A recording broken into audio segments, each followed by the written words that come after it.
assunto que é muito querido para mim, que é a questão... Tá ligado? Tá, vou falar um pouco mais perto, talvez. Que é o assunto sobre caminhar sempre e desfalecer jamais, se tratando especificamente da persistência, da perseverança nessa nossa caminhada como espíritos imortais. E o desfalecer jamais, a escolha dessa palavra desfalecer jamais, aliás, das duas palavras, né? O jamais é justamente como se fala, para a gente não desistir nunca e o desfalecer, que seria esse desmaiar, um ponto de vista mais literal, que nós possamos entender como essa desistência. Então é a persistência e nunca desistir, quase que uma redundância, mas justamente para a gente tentar levar esse ponto e trazer ele bem para próximo dos nossos corações e das nossas mentes, para que a gente consiga aplicar, que nós consigamos aplicar o quê? No dia a dia, que isso que é o que importa. E quando nós estamos falando de caminhar sempre, quando eu estava montando a ideia para essa palestra, depois de ler algumas mensagens sobre justamente a persistência, a perseverança, o Emmanuel e a Joana de Ângeles, que são dois benfeitores espirituais, eles gostam muito de usar a palavra desfalecer, então eu emprestei essa palavra deles, o desfalecer, e eu tive pensando, como é que será que a gente consegue, como é que será que nós conseguimos fazer uma analogia para trazer essa ideia de que nós estamos sempre caminhando e nós estamos sempre buscando o aprimoramento íntimo, que nós sempre estamos buscando um burilamento dos nossos sentimentos, das nossas ações, das nossas atitudes, dos nossos pensamentos. E a visão que eu tive foi simplesmente de uma criança aprendendo a andar. Talvez porque o meu filho mais novo tem 1 ano e meio, já aconteceu. Isso aconteceu não faz muito tempo. Mas se alguém aqui já viu uma criança aprendendo a andar, para pensar um pouquinho. A criança ela está tentando aprender a dar os primeiros passos. Ela cai. É inevitável. E uma criança levanta, já começa a dar o primeiro, o segundo, o terceiro passo e simplesmente vai de uma forma muito fluida. A criança, quando vai tentar dar os passos, ela está buscando equilíbrio e ela cai nessa caminhada. Alguém vai dizer, certo, isso é um pouco óbvio, pode ser. Mas vamos pensar o seguinte, o que a criança faz depois que ela cai? Ela se levanta e ela faz o quê? Tenta de novo, e ela cai de novo. Mas ela levanta e ela tenta de novo. Como é que uma criatura que está, um espírito imortal, num corpo de, vamos dizer, 1 ano de idade, com o cérebro ainda muito subdesenvolvido biologicamente falando, como é que aquela criancinha tem introjetada nela essa ideia do não desistir? Alguém já viu uma criança tentar caminhar, cair uma vez e falar, não, para mim isso não é para mim, eu acho que eu vou ficar de bicicleta a vida inteira. Não. A criança, ela tem nela mesmo, de novo, um espírito imortal, num corpo passageiro, num corpo transitório, que se encontra numa fase infantil, muito ainda básica, primária, mas naquele momento nós já conseguimos evidenciar essa questão que todos nós temos, que nós já trazemos, da não desistência. Porque não tem uma criança que, quando cai, vai ficar sentada e simplesmente falar, não, nunca mais quero andar, eu vou ter 5 anos e não vou saber andar. A criança, automaticamente, a gente fala, faz o quê? Levanta e ela vai lá, e ela persiste, e ela cai de novo. Mas ela levanta de novo. Até que o quê? Ela se desenvolve, e ela vai andando, adquire o equilíbrio e vai caminhando sem cair, cai às vezes, mas já com equilíbrio, com um domínio muito maior da caminhada. Então nós pensemos nessa analogia e reflitamos justamente sobre essa questão de dizer como é que será que nas nossas mentes, quando nossos cérebros ainda estão muito pouco desenvolvidos do ponto de vista biológico, como que isso é interessante que nós já trazemos dentro de nós, por conta do nosso espírito imortal, essa questão da não desistência, essa questão da caminhada, nesse caso da criança, uma caminhada física, e que ela vai tentar adquirir. Nós já trazemos isso em nós. No livro Espelhos da Alma, é um livro dos estudos sobre a Joana de Ângeles, sobre a persistência, e para quem não viu minhas palestras ainda no canto direito superior, eu gosto sempre de colocar a fonte daquele slide, de novo, sempre recomendando as pessoas a ir lá comprar os livros, ler e estudar vocês mesmos. Mas ela vai falar sobre a persistência. Quando nós entendemos um pouquinho mais sobre a Joana de Ângeles, nós vamos ver que a persistência é a vontade que se mantém durante o período necessário para que a transformação se efetive. Olha só, persistência, então, é essa vontade que nós mantemos durante o período necessário para que aquela transformação se efetive. Então, entendendo por isso, nós já vemos como que a persistência, perseverança, persistência, elas têm, obrigado. Não, tá bom sim.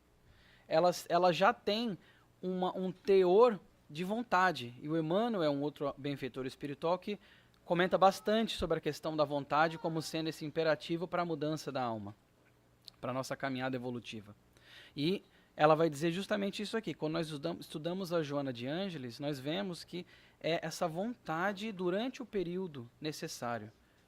Ou seja, já também entendemos que existe um período, existe ali um tempo requerido para que a mudança se efetive, mas a persistência é essa vontade, da mesma forma, de novo, na analogia da criança, que ela tem a vontade, que ela não sabe explicar, porque ela tem 1 ano de idade, ela nem compreende que ela tem essa vontade, mas algo dentro dela a impulsiona para que ela levante e continue a sua caminhada. A etimologia em si da palavra persistência é interessante, porque ela já nos mostra um pouquinho sobre isso. É do latim, per significa totalmente, integralmente, sistere, se ficar de pé. Ou seja, permanecer de pé. Então, permanecer de pé totalmente. Ou seja, não desfalecer, não desmaiar, não cair, não desistir. Em última instância, nós vamos ver com a Joana de Ângeles também, a persistência dá a medida do desejo de transformação. É uma força que provém da alma. É uma força que provém da alma, não é uma força que é imposta a nós. Muito pelo contrário, ela provém da gente, de nós mesmos. Quando nós estamos nos momentos de dificuldade e vamos tentando superar essas barreiras, superar essas dificuldades, e a persistência, a perseverança perante esses desafios é justamente essa vontade que é muito forte, que vem da nossa alma. Não vem do ponto de vista físico, ela vem de dentro. É algo muito superior. Quando nós vamos, então, para o Livro dos Espíritos, algumas perguntas sobre, se tratando de persistência, nós entendemos que passa pela lei do progresso. E na pergunta 779, vão dizer o seguinte: o homem colhe em si mesmo a força para progredir, ou o progresso é apenas fruto de um ensinamento? Ele colhe em si mesmo a força para progredir, ou esse progresso ele é simplesmente um fruto de um ensinamento, algo que foi repassado ao homem com H maiúsculo, né, a humanidade? Eles vão dizer o seguinte: o homem desenvolve por si mesmo, naturalmente, mas nem todos progridem ao mesmo tempo e do mesmo modo. É então que os mais adiantados auxiliam o progresso dos outros por meio do contato social. Então eles vão dizer que desenvolve por si mesmo. A pessoa, o espírito imortal, ele vai se desenvolver por si mesmo. E aí tem outro quesito aqui, eles falam que uns se desenvolvem mais rápido e outros mais lentamente. E não teria como ser diferente. Se nós entendemos que a alma, como fagulha divina, imortal, ela possui o livre-arbítrio, nós entendemos que as nossas próprias escolhas é que vão ditar o ritmo da nossa evolução individual, do nosso progresso individual. São as nossas próprias escolhas, as nossas próprias ações. E se tratando de caminhada, então podemos imaginar que para algumas pessoas essa caminhada do progresso ela é mais lenta. Para outras é um power walk. Já é uma caminhada mais rápida. Alguns vão progredindo através das ações, conseguem se modificar de uma forma mais rápida e atingem esse progresso de uma forma mais rápida, mas a caminhada é a mesma. Até porque é uma caminhada, não é uma corrida. Não é um sprint, é uma caminhada. Que é algo que devagar, passo a passo, gradual. E assim o é. Porque na natureza, a natureza não dá saltos. Já falam os biólogos. E assim também conosco. E aí o terceiro ponto aqui que eu queria comentar é essa questão da frase final, em que eles dizem, então, que os mais adiantados, ou seja, aqueles que conseguiram caminhar, estão um pouco mais à frente, no progresso, conseguem então auxiliar aqueles que estão mais atrás, mais retardados na sua caminhada, por conta do contato social, que aí cai na outra lei, que é a lei de sociedade, que não é a escolha de sociedade, é a lei de sociedade. Nós vivemos num mundo de provas e expiações, em que nós temos que ter esse contato social uns com os outros, para que nós não só consigamos evoluir o nosso próprio espírito, mas também aqueles que estão ao nosso redor e, por consequência, o nosso planeta também, nessa transição planetária. Então nós vemos como tudo fica interligado, e esse progresso então é justamente essa questão de ajudarmos uns aos outros, que vai aí na questão da caridade também. Para quem está mais adiantado, ajudar quem está um pouco mais atrasado na caminhada. E na pergunta 781, eles falam o seguinte: é permitido ao homem deter a marcha do progresso? Deter, ou seja, travar completamente a marcha do progresso? Não, mas pode entravá-la algumas vezes, o que é o deter, travar, entravar, até muito parecido, muito similar, mas nós entendemos como essa frase dizendo como que começa quase que diminuir a velocidade, entravar, ter esses entraves, essas dificuldades que vão diminuir aquele momentum, aquela velocidade daquela caminhada. Através do quê? Quais que são esses entraves? Através dos próprios erros que nós fazemos por conta do nosso livre-arbítrio, que depois se tornam como expiações, que nós devemos passar por elas, portais, ou então provas que nós escolhemos para o nosso progresso, para o nosso adiantamento. Eu gosto muito de mencionar a Joana de Ângeles, quando ela vai explicar a diferença entre prova e expiação. Quando ela fala da expiação, ela diz que é um retorno a uma harmonia que foi perdida. Olha só, um equilíbrio que foi perdido. Ou seja, se eu estou na minha caminhada e eu cometo um delito muito grave contra um irmão ou uma irmã, vai ter que ser ressarcido de alguma forma. Eu saí daquela caminhada reta nisso e vou ter que voltar nessa harmonia. E o jeito de voltar nessa harmonia, nesse equilíbrio, é pela expiação. Acho uma forma muito interessante que ela coloca pra gente sobre a expiação. Então, de novo, não tem como parar totalmente o progresso.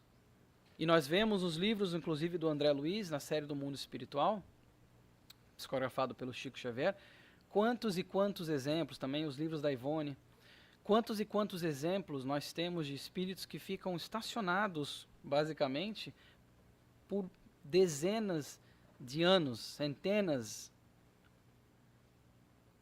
parados no mal. Mas o progresso vai ocorrendo, só que ele vai ocorrendo muito lentamente, para aqueles que persistem no mal ainda. E na pergunta 783, vai dizer o seguinte: o aperfeiçoamento da humanidade, com H maiúsculo, segue sempre uma marcha progressiva e lenta? Então, isso sempre acontece de uma forma lenta, que a humanidade vai progredindo? E eles vão dizer: há o progresso regular e lento, que resulta da força das coisas. Quando, porém, um povo não progride tão depressa quanto deveria, Deus o sujeita de tempos em tempos a um abalo físico ou moral que o transforma, que transforma esse povo. De novo, não tem como nós retrocedermos naquilo que nós já evoluímos, como indivíduos e como seres, como povo. E quando esse progresso vai muito lento, é quase como que tem aquele empurrãozinho para que a gente consiga isso. Empurrãozinho, às vezes, não é muito bom de digerir, que são problemas que nos causam abalos físicos ou morais, como vai falando ali, e que vai transformando, que vai impulsionando para que essa caminhada continue. Quase de novo, trazendo o exemplo da criança, que nós consigamos entender de uma forma fácil. A criança quer aprender a andar de bicicleta, está com as rodinhas, mas quando ela sobe, ela até vai, mas depois ela fica com um pouco de medo. Às vezes tem que ir lá só ir junto e dar um empurrãozinho para que ela pegue aquela velocidade e pegue a confiança. É mais ou menos por aí. Então, às vezes, as coisas vão acontecendo porque a gente não consegue retroceder no progresso. Nós vamos sempre à frente. E qual que, então, que é o maior obstáculo do progresso? Tanto falando da lei do progresso, qual que é o maior obstáculo? O orgulho e o egoísmo. E isso, de novo, quase 200 anos já, 1857, Livro dos Espíritos. Quase 200 anos. Ainda temos esses dois como os nossos entraves para o progresso, o orgulho e o egoísmo, as duas chagas da humanidade, porque o nosso progresso, ele ainda é lento, ele ainda se faz lento muito por conta do orgulho e do egoísmo que afetam diretamente o progresso moral, não o progresso intelectual. O progresso intelectual, os avanços tecnológicos, tudo aquilo que nós já trazemos, espíritos nós aqui, encarnados e os desencarnados, que estamos voltando no planeta Terra em reencarnações múltiplas, nós já trazemos o avanço intelectual, mas o avanço moral é o que ainda nós estamos galgando e é o que está, vamos dizer assim, nos segurando um pouco na retaguarda. E interessante dessa pergunta é que eles perguntaram qual que é o maior obstáculo no singular. Só que a resposta dos espíritos veio no plural. Vejam que interessante, quem que já parou para pensar isso? Eles perguntaram qual que é o obstáculo, achando que viria uma palavra, ou uma não, vieram duas palavras. Orgulho e o egoísmo, que são bem diferentes, mas que são essas duas chagas que nós ainda estamos batalhando em nós mesmos para que a gente consiga evoluir. No livro Mestre de Amor, esse aqui é do Divaldo, foi inclusive o primeiro livro psicografado que foi publicado do Divaldo, da Joana de Ângeles, autora espiritual Joana de Ângeles. Tem umas mensagens muito bonitas nesse livro, e uma delas é a mensagem número 21, que se chama Prossegue Lutando. Ela vai dizer o seguinte: levanta o espírito combalido e prossegue lutando. A terra sofrida pelo arado mais produz. A fonte visitada pelo balde mais descedenta. A árvore abençoada pela poda mais frutifica. O coração mais visitado pela dor, mais visitado pela dor, mais se aprimora. Vejamos que interessante essa passagem, né? Como ela vai dando esses exemplos de coisas físicas, questões físicas, o campo, o arado, a fonte, a árvore, e esses fatores que parecem, à curta vista, como coisas ruins, né? A terra sendo ali maltratada pelo arado, a árvore recebendo a poda, parecem coisas, à curta vista, ruins. Mas, como ela fala, vai produzir mais aquela terra. Aquela árvore vai ter mais frutos depois da poda e vai crescer melhor depois da poda, quando bem feita. E nós também, através da dor. A dor, então, quando nós estamos falando de caminhar sempre, desfalecer jamais, o motivo do desfalecimento, quantas vezes não é por conta de dores? De desafios que nós passamos, que parece que os nossos ombros não aguentam. E é justamente ela fala começa já a dar uma pincelada ali, de como que a dor nos visita, mas a dor serve também para esse nosso burilamento moral e espiritual. A luta, ela vai dizer, é o clima em que são forjados os verdadeiros heróis, e o sofrimento é a célula sublime que dá origem aos servidores verdadeiros. Quantos exemplos nós tivemos ao longo da humanidade de mártires, de verdadeiros espíritos verdadeiramente grandiosos. Todos eles passaram pelo sofrimento, de alguma forma ou de outra. Todos eles. Todos tiveram que sacrificar muito mais do que nós, eu posso dizer por mim, olhando para aquele tipo de sacrifício, eu não conseguiria fazer isso. Parem para pensar em qualquer exemplo de espíritos evoluídos que vocês têm para vocês mesmos e reflitam como todos eles passaram pelo sofrimento, passaram pela dor. Se submeteram a sacrifícios que às vezes nós achamos extremamente inatingíveis, sacrifícios que nós pensamos, nossa, jamais passaria por algo assim. Mas eles passaram. E justamente foi como a Joana nos fala, que a vista curta parece algo negativo, mas depois acaba se tornando algo positivo. E na mensagem número 32, nós temos, se chama Prosseguirás, o nome dessa mensagem. Ela diz o seguinte: examinando os obstáculos que deparas na vilegitura carnal, trabalha, servindo na luta em que te empenhas. Neles encontrarás convites à humildade, exercícios à perseverança, chamamentos à fé. Ela nos convida a trabalhar e perseverar, caminhar sempre, onde quer que nós estejamos. Porque nós não, como Emmanuel fala, ninguém vive aos ventos do acaso. Nós não estamos aqui numa colônia de férias. Nós não estamos aqui à toa. E nós não estamos onde nós estamos, falando do microcosmo, que é a família, microcosmo da sociedade, nós não estamos na família que nós estamos por acaso. Então ela fala, trabalha, servindo na luta em que te empenhas, essa luta que muitas vezes nós colocamos para nós como meta, como objetivo de provas, às vezes uma expiação, mas que quando nós viemos aqui à Terra por causa do véu do esquecimento da reencarnação, esquecemos e achamos que estamos sendo injustiçados naquele momento. Mas na verdade nós estamos exatamente no campo de trabalho que nós devemos estar, rodeado das pessoas que nós devemos estar rodeados. Se alguém te fala, ela vai dizer que é loucura o esforço que empreendes, silencia e insiste no dever. Tão difícil. É tão difícil silenciar e insistir no dever. É tão difícil silenciar mesmo quando nós não temos uma oposição verbal de uma pessoa próxima de nós, principalmente. É tão difícil. Mas ela fala, silencia e insiste no dever. E se a gente pensar em quem silenciou, que maior exemplo que nós temos relativos ao mestre, quantas vezes ele não silenciou, mas sempre insistiu no dever, independente de parecerem aos olhos das pessoas da época e talvez até olhos de hoje, olhando, se nós prestarmos atenção lá atrás, dirão, nossa, mas por que ele não retrucou? Por que ele não rebateu aquela injúria verbal? Mas o mestre, um espírito crístico muito mais elevado do que nós, sabia o que fazia e mostrou através de exemplos justamente isso. Se alguém nos diz que é loucura o que a gente está fazendo, o que nós fazemos no campo do bem, silencia e insiste no dever. Ou como a Meimei fala, entrega ao tempo, que é o sábio mudo. Então, para que nós pensemos o que? Justamente nessa caminhada sempre, esse prosseguir sempre.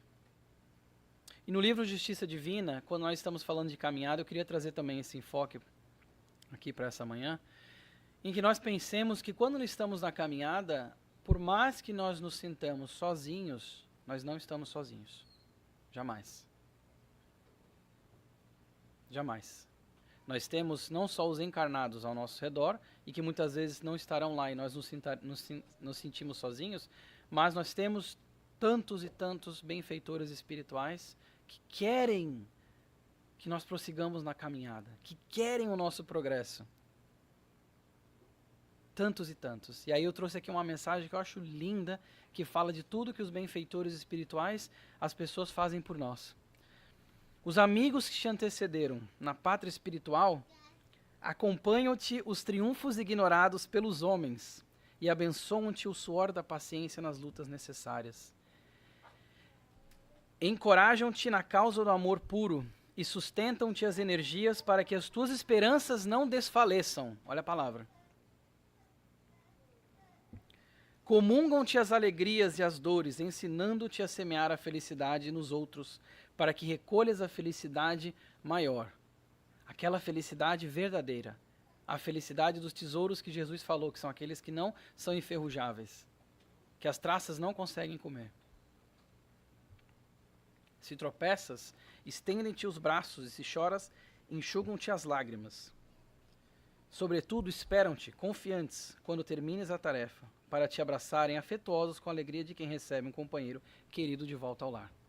E eu coloquei em negrito todos os verbos de ação de tudo que nós temos ao nosso dispor, de todos os amigos espirituais. Olha quantas coisas diferentes eles fazem por nós.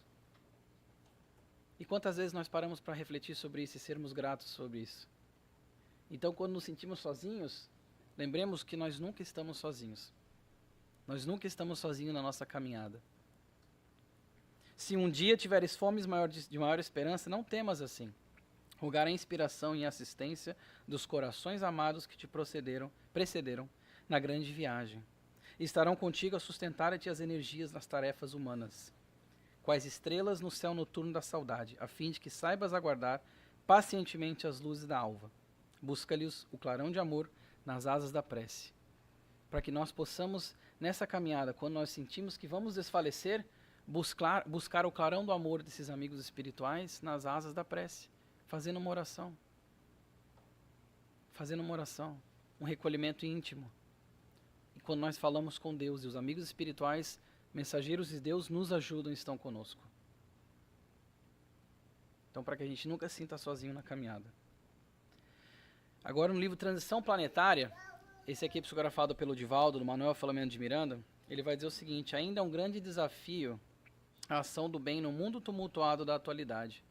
Nem por isso devem desanimar aqueles que se dedicam à prática da caridade e ao exercício do bem-fazer.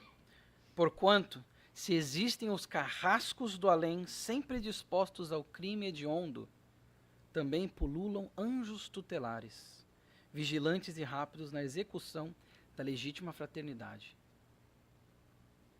De novo, olha, outra mensagem belíssima, de outro autor, de outro livro, falando justamente essa questão de que nós temos sempre amigos espirituais, prontos a nos ajudar. E, aliás, ajudando mesmo quando a gente não pede. Nós sempre temos esses amigos espirituais, jamais estamos sozinhos na batalha, até porque aqueles que nos precederam no plano espiritual, que é a nossa verdadeira pátria, tanto torcem por nós, tanto querem que nós nos empenhemos no bem, nas atividades realmente engrandecedoras. Eu acho um pensamento muito reconfortante se nós pararmos para refletir quantos que nos rodeiam, quantos que nos ajudam. A Joana fala, uma multidão, não, milhares seguem os teus passos. Olha só, milhares seguem os teus passos, observam os teus passos. Para que nós saibamos refletir um pouco mais naquilo que nós estamos fazendo, como que nós estamos agindo no dia a dia. E sabemos também que nós nunca estamos sozinhos. O mundo pode parecer estar perdido, mas na realidade não está. Tudo passa por um processo. Nós estamos passando por um processo também de aprimoramento moral, de burilamento pessoal, íntimo. E isso é um reflexo na sociedade. Mas nada está perdido e nós jamais estamos sozinhos. Não estamos à deriva. E no livro O Evangelho segundo o Espiritismo, no capítulo 25, Kardec, ele vai nos dizer o seguinte: a ação dos espíritos não é para isentar o homem da lei do trabalho, mas para lhe mostrar a meta a atingir e o caminho a seguir, dizendo: andas e chegarás. Eles não vêm poupar-lhe o trabalho da marcha, mas sustentá-lo nas dificuldades e dar-lhe coragem nas provas. Então essa ajuda que nós possuímos, todos nós possuímos, encarnados e desencarnados, não é para que nós nos tornemos, como Emmanuel fala, viciados nessa ajuda e fiquemos de braço cruzado esperando que o trabalho seja feito por nós. Não será feito por nós. Será feito com o nosso próprio esforço. Aliás, não será feito para nós, né? Será feito por nós, no sentido de que nós que temos que trilhar o nosso próprio caminho. Eu sempre digo que a evolução, ela é individual e intransferível.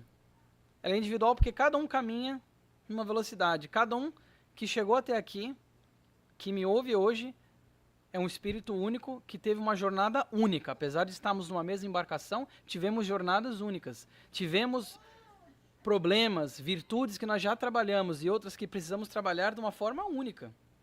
De um contexto geral, talvez podem ser similares, mas a caminhada é individual. Ela é única. E ela é intransferível. Por quê? Porque ninguém pode progredir por mim. Ninguém pode fazer o meu trabalho que cabe a mim, por mim e eu ganhar o crédito com isso. E eu conseguir evoluir com isso.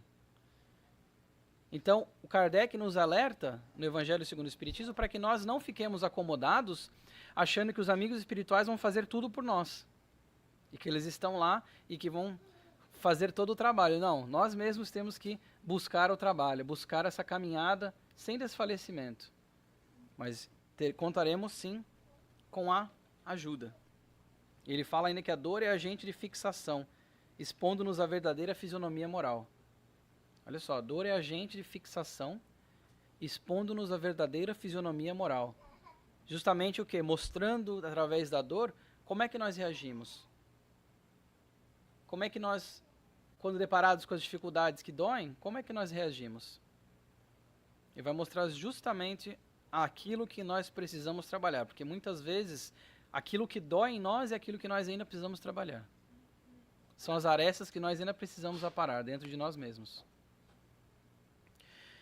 E essa mensagem do livro Fonte Viva que eu trouxe aqui, ela se chama Não Te Canses. Eu acho a mensagem sensacional do Emmanuel. Ele fala o seguinte, eu vou ler, que eu até poderia parafrasear, mas eu prefiro ler. Quando o buril começou a ferir o bloco de mármore embrutecido, a pedra, em desespero, clamou contra o próprio destino. Mas, depois, ao se perceber admirada, encarnando uma das mais belas concepções artísticas do mundo, louvou o cinzel que a dilacerara. A lagarta arrastava-se com extrema dificuldade, e vendo as flores tocadas de beleza e perfume, revolta-se contra o corpo disforme. Contudo, um dia a massa viscosa em que se amargurava converteu-se nas asas de graciosa e ágil borboleta, e então enalteceu o feio corpo, com que a natureza lhe preparara o voo feliz. O ferro, colocado na bigorna rubra, espantou-se e sofreu inconformado. Todavia, quando se viu desempenhando importantes funções nas máquinas do progresso, sorriu reconhecidamente para o fogo que o purificara e engrandecera. A semente lançada à cova escura chorou atormentada e indagou por que motivo era confiada assim ao extremo abandono. Entretanto, em se vendo transformada em arbusto, avançou para o sol e se fez árvore respeitada e generosa, abençoando a terra que a isolara no seu seio.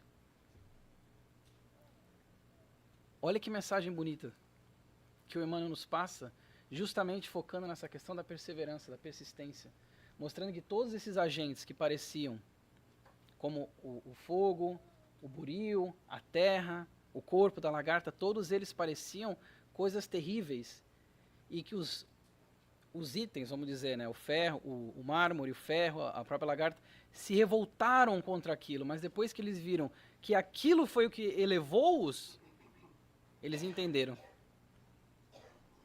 Então a mensagem Não Te Canses é justamente para que nós não nos cansemos quando as dores nos visitarem, entender que nós somos como esses itens que o Emmanuel citou, para que a gente não desfaleça. E a outra mensagem aqui do Fonte Viva é a número 13, chama Ergamo-nos. Se é verdade, no entanto, que nos achamos empenhados em nosso soerguimento, coloquemo-nos de pé e retiremos da retaguarda que desejamos abandonar. Aperfeiçoamento pede esforço. Vejam só, persistência, persistere, totalmente, integralmente de pé. E ele vai dizer o quê? Soerguimento, coloquemo-nos de pé. Então, quando nós cairmos, que nós nos coloquemos de pé. Porque aperfeiçoamento pede esforço. Aperfeiçoamento pede essa vontade, como nós já falamos no começo, para que esse burilamento ocorra, para que nós não achemos que vai ser algo fácil. Como a semente viu, como a lagarta viu, como o ferro viu, como o mármore viu. Todos eles observaram e depois louvaram aqueles instrumentos que ajudaram eles no seu engrandecimento e na sua função, porque nós vemos como o ferro, como o mármore, como todas essas outras, a árvore, todos esses outros elementos tiveram a sua função através disso. E aperfeiçoamento, Emmanuel fala, pede esforço. E não teria como ser diferente. Onde estaria o mérito nosso se nós não tivéssemos o esforço como componente principal? Onde que estaria o mérito? Qual evolução não pede esforço? Se nós queremos melhorar nossa literatura, vamos ler, isso vai pedir esforço. Se nós queremos emagrecer, vai pedir esforço. Queremos ficar mais forte, vai pedir esforço. Queremos ter mais amigos, vai pedir esforço. Queremos melhorar no trabalho, vai pedir esforço. Todas as áreas e todos os momentos da nossa vida, qualquer aprimoramento vai pedir esforço próprio. Então o Emmanuel está dizendo justamente isso. Ergamo-nos, não fiquemos simplesmente estacionados. Se aspiramos ao clima da vitória, da vida superior, adiantemo-nos para a frente, caminhando com os padrões de Jesus. E ele fala justamente isso, caminhando com os padrões de Jesus, para que nós, apesar das quedas, nós consigamos nos levantar e caminhar sempre, ir nessa nossa caminhada, que só nós conseguiremos fazer a nossa própria, ninguém vai fazer por nós. E aí, trazendo essa mensagem, na verdade, eu lembrei de algo que é um componente da cultura japonesa, e eu trouxe aqui para vocês o meu. Isso aqui, para quem não conhece, é uma Daruma Doll. Vamos dizer assim, uma parte da cultura japonesa. Essa aqui quando a segunda vez fui no Japão, eu comprei essa aqui. Que é o seguinte, ele diz que o lema disso aqui é Fall 7 times, stand up 8. Cair 7 vezes, mas se levante 8. Sempre se levante uma vez mais do que você cair, para se manter de pé. Isso aqui é como se fosse aquele João Bobo, né? Um bonequinho que não cai. Mas o objetivo dessa bonequinha visual, eu acho muito legal, tanto que eu trouxe aqui para mostrar para vocês, é que quando nós temos um objetivo, eles recomendam você pegar essa bonequinha. Quando você tem um objetivo, que você quer alcançar uma meta, você vai lá e você pinta um olho da boneca. E você deixa isso no lugar em que você vai sempre estar lembrando que não importa o que aconteça, ela não vai cair. Então, para que nós nos mantermos firmes nos nossos objetivos. E quando você completar, você pinta o segundo olhinho. Então, assim, é uma coisa pequena, mas eu queria trazer para mostrar como tem várias culturas, vários pontos do mundo em que nós achamos essa ideia da persistência. Essa ideia de não cair, e se cair 7 vezes, levantar 8. Para que nós entendamos que, claro, somos a humanidade, somos seres humanos encarnados nesse momento, nesse corpo, nesse local, mas que a humanidade é uma só. Somos todos irmãos e irmãs. E esses conceitos, então, reaparecem em outras culturas e nós podemos, muitas vezes, utilizar para o nosso próprio engrandecimento, para a nossa própria caminhada. E a Joana de Ângeles, então, voltando aqui para a parte mais do espiritismo, a Joana de Ângeles ela vai dizer o seguinte, é justo não desfalecer jamais. Eu falei que ela gostava dessa palavra. Toda ascensão impõe sacrifício, toda libertação resulta de esforço. Isso está no livro Amor, Imbatível Amor. Toda ascensão impõe sacrifício. Meu pai sempre falava, cada escolha é uma renúncia. Se você está optando por fazer algo, você está abandonando N outras coisas que você poderia estar fazendo. Toda ascensão impõe sacrifício. E esse sacrifício, por si só, é importante. Porque nós pensamos no livre-arbítrio que todos nós possuímos para a nossa evolução e pensemos no tempo, que não volta. Nas oportunidades que não retornam. E sabe-se lá quanto tempo levou para que nós estivéssemos exatamente onde estamos, na situação que nós estamos. Não exagero quando eu falo que às vezes são milênios. Centenas de anos, às vezes dezenas, no mínimo dezenas, para que nós podemos estar com aqueles espíritos que nós ainda temos que estar juntos, que sei lá em que momento da nossa caminhada como espíritos imortais tivemos algum problema. E agora temos que ter alguma expiação ou provas. Então, para que nós aproveitemos, entendendo que vão haver sacrifícios sim. Não existe ascensão sem sacrifício. E a libertação, como ela fala aqui, olha que linda a palavra, libertação. A libertação, ela exige esforço. Lembremos a lagarta. A lagarta, quando estava lá no casulo. Olha o esforço que é preciso para que ela se liberte e alce os voos para a qual foi feita para alçar. Olha o esforço que faz. E se você... Não recomendo fazer, porque já fizeram, mas... Você pegar um casulo de uma lagarta, cortar com uma faquinha para abrir, para facilitar para ela, a borboleta morre. Ela morre. Porque ela não adquiriu aquilo que foi necessário para que ela conseguisse sobreviver no mundo. Olha que mensagem linda da natureza para nós. Precisamos passar por esse esforço, por esses sacrifícios na nossa ascensão. E o André Luiz, ele vai tratar num ponto que no Evangelho também nós falamos, sobre resignação. Quando nós falamos de dor, é quase que uma palavra irmã ali, uma resignação. Aceitação, resignação, são conceitos que aparecem muito no Espiritismo e que são muitas vezes mal interpretados mal entendidos. E a resignação, o André Luiz ele vai dizer que, ele fala assim, de fato tem que se estudar a resignação para que a paciência não venha a trazer resultados contraproducentes. Ou seja, para que a resignação ela não seja confundida com uma aceitação passiva das coisas. Para que ela não seja confundida com um comodismo, com uma acomodação para uma situação ruim, uma situação contrária. E ele vai dizer, temos que estudar a resignação. E ele diz, um lavrador suportará, alguns exemplos, eu trouxe algumas falas do André Luiz aqui, suportará corajosamente aguaceiro e granizo na plantação, mas não se acomodará com o gafanhoto e a tiririca. Ou seja, as coisas que ele consegue controlar, as coisas que ele consegue prevenir de certa forma, ele não vai ficar resignado para isso. Ele vai lá e vai fazer a ação que ele tem que fazer. Se a lei nos apresenta um desastre inevitável, não é justo nos desmantelemos em gritaria e inconformação. É preciso decisão para tomar os remanescentes e reentretecê-los para o bem no tear da vida. Olha só, ele está dizendo justamente das coisas que às vezes ocorrem conosco ou no nosso ambiente, que são desastres inevitáveis e que nós nos revoltamos porque primeiro nós não entendemos, segundo porque ainda temos os problemas morais a serem resolvidos e nós nos revoltamos perante aquelas dificuldades, aqueles desastres. Ninguém cultive resignação diante do mal declarado e removível, sob pena de agravá-lo e sofrer-lhe a clava mortífera.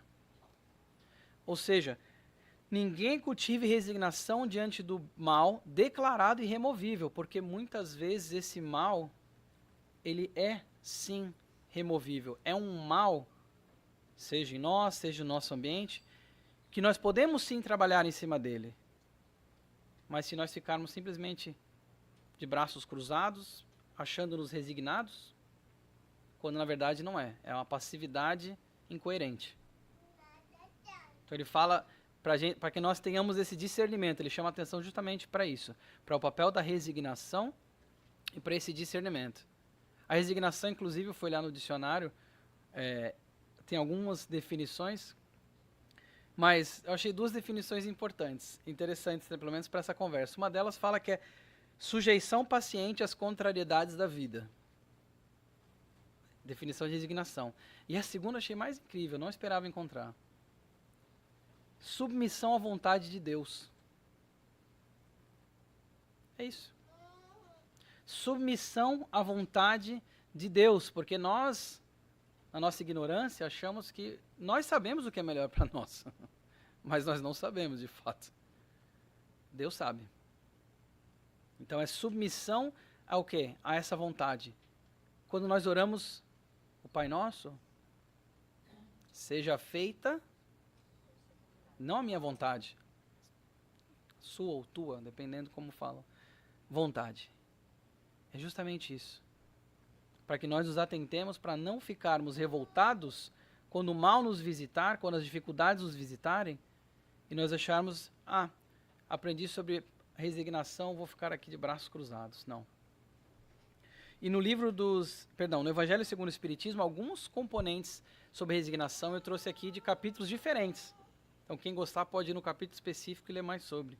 No capítulo 5, eles vão nos dizer que o sofrimento tem uma razão de ser e que devemos aceitá-lo com resignação. Lembrando agora que nós já sabemos o conceito, inclusive do dicionário, de resignação. Pois ele é um meio de aprendizado e progresso. O sofrimento, a dor, esse buril infalível da dor. Paciência e mansidão. Ensina que a resignação não é fraqueza, mas um sinal de força espiritual. Pois a pessoa que sabe suportar os desafios com serenidade demonstra grande evolução. Volto aos exemplos de todos esses missionários de Deus que já passaram aqui em milhares de anos. Olha, todos eles suportaram os desafios com serenidade, demonstrando sua evolução espiritual. Mostraram que, através dos seus próprios exemplos, a resignação como um fator tão importante para nós. E aqui no capítulo 24, nós temos que ele fala assim, a verdadeira resignação não é passividade, mas agir com fé e coragem diante das dificuldades. Kardec critica a ideia de uma resignação fatalista, onde a pessoa simplesmente aceita tudo sem buscar melhorar sua situação. Não é esse fatalismo de que era para acontecer comigo, não tem nada que eu possa fazer e a vida é essa. Ele fala justamente que a verdadeira resignação não é essa passividade, mas agir com fé e coragem. Olha só, então ele está colocando a conotação da resignação como uma ação. Agir com fé e coragem diante das dificuldades, sem revolta e sem uma passividade exacerbada e contraproducente. No próprio Evangelho segundo o Espiritismo tem uma outra frase que eu acho muito interessante, que diz assim: a obediência é o consentimento da razão. A resignação é o consentimento do coração. Olha que frase linda.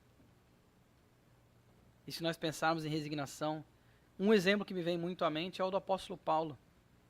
Quando nós lemos Paulo e Estevão, conseguimos observar como aquele sujeito foi resignado na sua caminhada.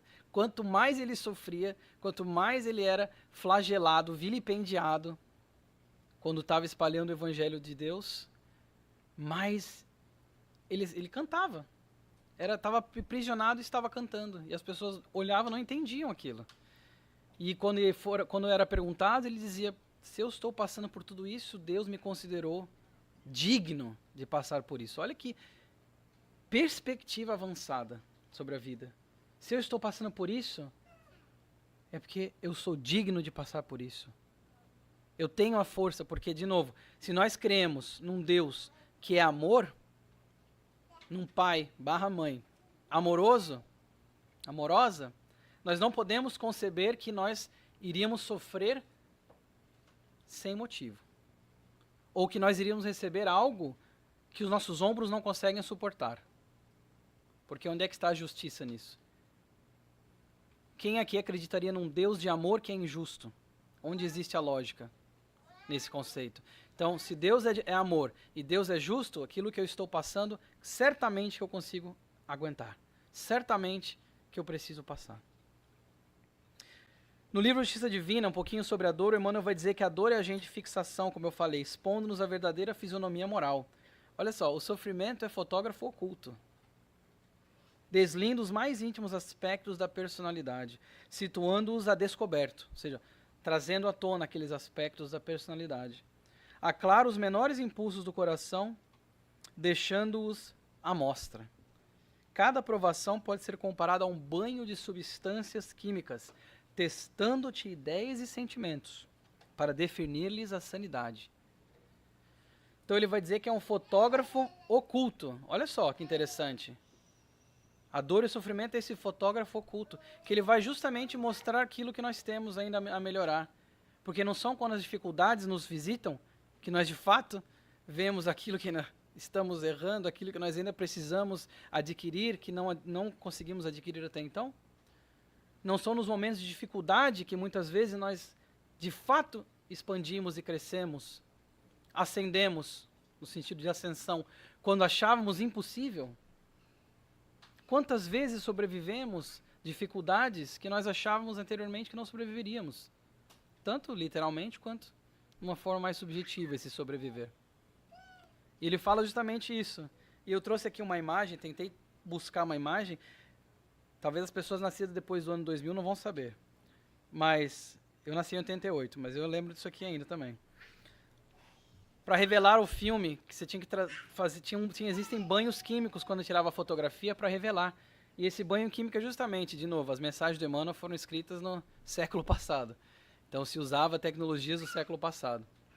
Mas os conhecimentos altamente aplicáveis no dia de hoje, 2025.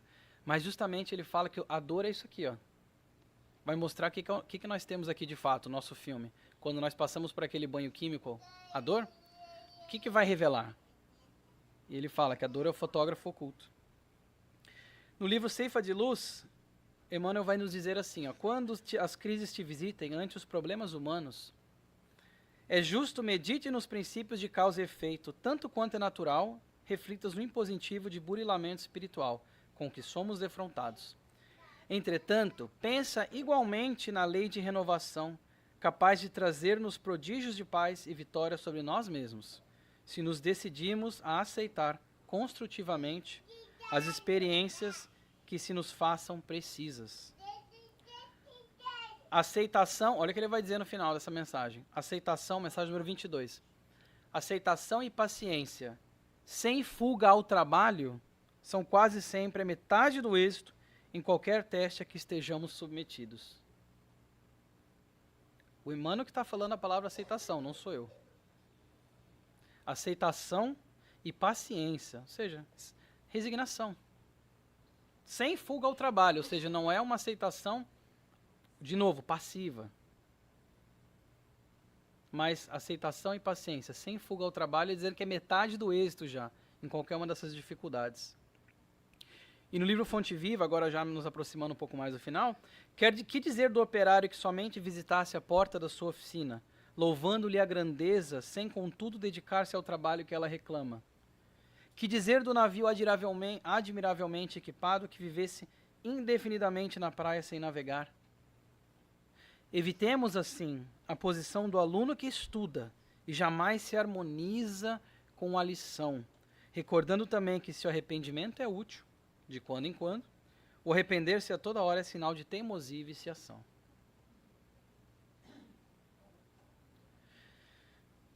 Não sei nem o que falar. Porque olha quantos componentes ele trouxe aqui. De novo, esse chamamento à ação, a esse caminhar sempre sem a desistência, sem o desfalecimento. E o nosso querido Bezerra, numa mensagem no livro Bezerra, Chique e Você, ele vai dizer: perseverar é o impositivo de que não nos será lícito fugir. Perseverar trabalhando e servindo, entendendo e edificando, aprendendo e redimindo. Perseverar sempre de modo a nunca desanimar na construção do bem, a fim de merecermos o bem maior. Eu coloquei em negrito as duas palavras bem, porque ele usa elas de duas formas diferentes. Cooperar na construção, ou seja, desanimar na construção do bem, que passa por dificuldades, essa construção do bem. Mas visando o quê?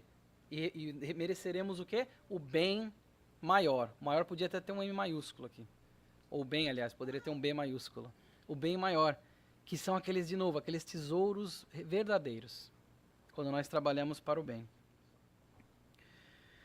Então, só para resumir a nossa conversa de hoje, muitas vezes as pessoas desistem, isso aqui foi eu que escrevi, quando estão próximas do sucesso, por falta de persistência na fé e no trabalho.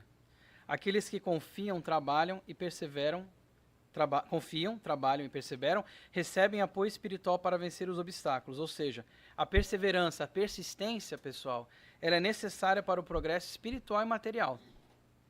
Material? Sim, material. Porque nós vivemos um mundo de provas e expiações, e quando mergulhamos no livro dos Espíritos, vemos que o progresso, quando pergunta qual que é a missão dos espíritos encarnados, é ajudar aquelas pessoas em volta, a humanidade, de formas diretas e materiais. Eles usam essa palavra, porque no mundo de provas e expiações, nós ainda temos a necessidade disso aqui. Nós ainda temos a necessidade do material. Então essas evoluções também passam pela questão material. Os espíritos nos ajudam, mas não fazem o trabalho por nós. Receberemos ajuda, mas nós, como Leon Denis fala, a alma ela é senhora do seu destino. Nós mesmos somos os escritores da nossa própria história. Precisamos confiar, trabalhar e seguir em frente, mesmo diante das dificuldades.